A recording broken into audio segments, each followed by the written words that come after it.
Это актуальное интервью в студии Петр Васильев. Здравствуйте. В конце июля жара уступила умеренным температурам. Какая погода ожидается в последний месяц лета в Якутии, расскажет гостья студии. Татьяна Маршалик, заместитель начальника Якутской ЕУГМС, начальник гидрометцентра республики. Татьяна Владимировна, здравствуйте. Здравствуйте. Ну, давайте начнем все-таки с последнего дня июля. Он был холоднее всего у нас в Булунском, в Быковом мысе, в Чукурдахе и в Тиксе. Там 6 градусов. В целом температура по республике составила 16 градусов, и вот такая вот сразу повеяла приближающейся осенью. Что это было и такой ли ожидается погода в августе? Ну, вообще вы перечислили такие пункты наблюдения наши, да, населенные пункты, где, в принципе, такая температура бывает в течение всего лета. Вот, поэтому как бы ничего странного здесь нет. А вот то, что в центральных районах похолодало, это заметили как бы все. Да, действительно, это было арктическое вторжение. Оно бывает, ну, не так редко, оно бывает в основном в июле и в августе. То есть, когда холодная воздушная масса с северных морей спускается через наши северо-восточные районы и проходит через центральные, уходя на юго-восток чаще всего. Вот то же самое произошло и в этот раз. Вот 31 июля, последний день июльский, и начало августа вот как раз ознаменовалось тем, что проходила вот эта вот холодная воздушная масса. Даже, значит, в средствах массовой информации было, что фотографии со снегом. Да, может быть, где-то и был снег. Я не могу утверждать, что его не было. Масса довольно холодная, и в предгорьях часто бывает, что выпадает снег. Но на наших наблюдательных пунктах температура была до плюс 1 градуса, и отмечались именно осадки в виде дождя. Но я не могу утверждать, что не было снега. Мокрый снег возможен в это время. Он бывает и в июле, и в августе. То есть и такая вот похолодание на 9-10 градусов и снег – это тоже норма? Да, ну это не сказать, чтобы это норма, но такое бывает практически каждый год. Да. А вот подобная погода отличается от многолетних наблюдений у нас? От многолетних, ну, в каких-то пунктах отличается. Вот. Ну, и мы же начали говорить о том, что какой вот июль был холодный, в смысле конец июля, и получается август. И все решили, что да, настала осень. Но я хочу, значит, успокоить всех, что, в принципе, еще осень не настала. Вот. Август по месячному прогнозу мы ожидаем в пределах нормальных многолетних значений. То есть вот если сравнивать, чтобы было понятно, что средняя температура, норма, это примерно 12-14 градусов, 12-15, вот так скажем, градусов для центральных районов. Для северных, конечно, этот показатель немного ниже. Вот буквально как похолодало в центральных районах, вчера, например, холодно было, все уже решили надеть на себя там куртки, ботинки, решили, что холодно осень. А температура средняя опустилась до 13 градусов. Вот это, в общем-то, не холодно, потому что 15 градусов – это считается лето. Вот. А чуть ниже, ну, это кратковременное понижение. Далее у нас температура повышаться будет. Ну, про август я еще предлагаю чуть попозже поговорить. Давайте сейчас вот подведем итоги июля. Каким он был вот с точки зрения синоптика? Всем показался разный был месяц, да, а вообще с точки зрения синоптика месяц был нормальный. Он даже получился по средней температуре на 1-2 градуса по большей части территории выше средних многолетних значений. За исключением севера, где немножко там была температура ниже нормы, в среднем где-то на 1 градус. Вот. Осадков выпало тоже, где-то был дефицит, где-то осадков выпало до 2 месячных норм. То есть, в общем-то, если сказать вот так, что месяц был нормальный. Единственное, он отличался тем, что не было больших продолжительных периодов жары. То есть они вот все время теплая погода сменялась небольшим похолоданием, и далее опять возвращалось летнее тепло. А были ли у нас в июле какие-то необычные погодные явления? Вот, ну, допустим, много где фиксировались и случаи града. Град не является необычным явлением. Для лета, вот когда стоит жаркая погода, вот как раз вот эти вот конвективные явления, это развитие мощной кучево-дождевой облачности и выпадение града, это в принципе нормальное явление. Для этого нужно определенные условия соблюсти. Должно быть жарко, должна быть неустойчивая атмосфера и должна быть хорошая облачность, которая развивается, и в полуденные и послеполуденные часы не исключена вероятность выпадения града. Да, у нас такая, значит, опять же, хочу сказать, на станциях у нас не отмечен был град, но из СМИ же мы узнаем, потому что выкладывают люди ролики. Хангаласский район, да, там довольно была неустойчивая атмосфера, и поэтому развитие мощной кучево-дождевой облачности и выпадения града там, в принципе, нормальное явление. Но снега не было точно летом у нас, в июле, по крайней мере. В июле нет, на территории нет, не было снега. А что насчет гроз? Как с грозой в Вот июле? грозы, это вот в этом году многочисленные грозы были. Но опять же это связано, вот как я и сказала, кучево-дождевая облачность, град, он не бывает без грозы. Чаще всего это, значит, грозовые облака, бывает гроза, шквалистое усиление ветра, выпадение града. Поэтому гроз в этом году было много. При грозах ветер усиливается до 15-20 метров в секунду. Ливни. Сильных ливней не наблюдали мы, то есть сильный это считается более 50 миллиметров за 1 час. Таких явлений у нас не было на территории, но довольно такие мощные осадки в пределах 20-30 миллиметров, такие фиксировались. Татьяна Владимировна, ну, раз мы уже заговорили про грозы, не секрет, что где грозы, там и возможное возникновение лесных пожаров. Рука об руку идут. Как погода влияет в целом на пожароопасность в нашем регионе? Ну, я сразу еще раз хочу сказать, что вот хорошо, что вы сказали не сухие грозы, потому что всегда говорю о том, что гроза сухая, это еще можно поспорить. Да, гроз было много, и там, где проходили грозы, в общем-то, отмечалось увеличение пожаров. Вот, поэтому грозы, конечно, влияют на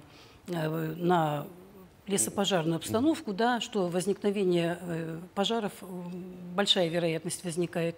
И если еще в тех районах, где долго, например, не выпадают значительные дожди, стоит высокая температура воздуха и наличие гроз, ну, это, конечно, благоприятные условия для возникновения пожаров. Ну, это, насколько я понимаю, в этом году это северо-восток республики, частично центральные районы. Да, у нас больше страдали, значит, южные районы, это Алданский, Нерюнгринский, Усть-Мая, многострадальный Усть-Майский район, там столько пожаров, и вот, знаете, грозы прямо вот не обходят стороной такое место, а вот дожди не хотят там идти. Но хочу сказать, что вот буквально сейчас, вчера, сегодня вышел туда циклон, про который говорила, с севера пришел, и там идет дождь. Я очень надеюсь, что в борьбе с пожарами погода поможет. А вот если есть какие-то уже исследования, в чем была вот причина этой грозовой активности вот на территории Усть-Майского района?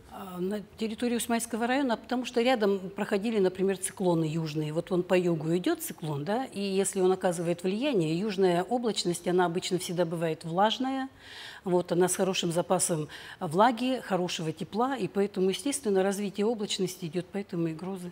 Вы отметили, что хорошо, что я не затронул тему сухих гроз. А что не так с сухими грозами? Их не Нет, существует? такого термина, как сухие грозы, вообще не должно быть. Есть просто грозы. Вот. То, что из грозы, как бы при наличии грозы не выпало осадков, ну, это еще надо доказать. Может, они до земли не долетели, осадки высохли, может быть, потому что уровень конденсации, может быть, у этого облака очень высокий. Или вот там в тех районах, где высокая температура, а особенно если там, где есть пожары, то вот действительно дожди, значит, осадки сами не достигают земли, и поэтому, ну, говорят, вот была гроза, а осадков не было. Ну, может быть, она выпала где-нибудь километр в сторону, просто их никто не наблюдал. Мы же иногда видим, что полосы падения, вроде гремит, полосы падения дождя видно, а вот здесь вот именно конкретно над нами, над этой местностью осадков не выпало. Но это не означает, что гроза была сухая. Татьяна Владимировна, регион у нас большой, климат разнообразный, леса много у нас. Как лесные пожары, на ваш взгляд, вот за последние, допустим, 5 или 10 лет изменили климат республики? Но говорить за 5-10 лет и климат – это немножко несовместимо, потому что климат – это, знаете, такое понятие, здесь длинные ряды наблюдений, это вековые наблюдения должны быть. Мы, в общем-то, климатом не занимаемся, мы занимаемся в основном погодой. Вот климатом занимаются ученые. Вот, и поэтому сказать о том, что как могли повлиять пожары на климат, в общем-то, я не могу сказать этого. Ну, то есть осадков больше, меньше никак не стало на этом? Да нет, не могу сказать, что, вы знаете, как-то все уравновешивается. Бывает, что осадков много, бывает, что осадков немного. И потом территория большая, она бывает делится. Вот начало лета, вспомните, запад территории у нас шли дожди, у нас стояла жара. Вот. Потом поменялось все с точностью, да наоборот, жарко стало на западе. Ну, у нас не сказать, чтобы дожди были, но все равно погода была прохладная. И то же самое, что вот в этом году у нас Колымо-Индигирские районы, как они у нас грелись, весной там было тепло, лето какое было теплое, и сколько пожаров потом, вот, пожалуйста. Но это не климат, это погода. Это вот циркуляция атмосферы так сложилась, что вот у них такая была погода на северо-востоке. Ну и в завершение, я думаю, темы с лесными пожарами.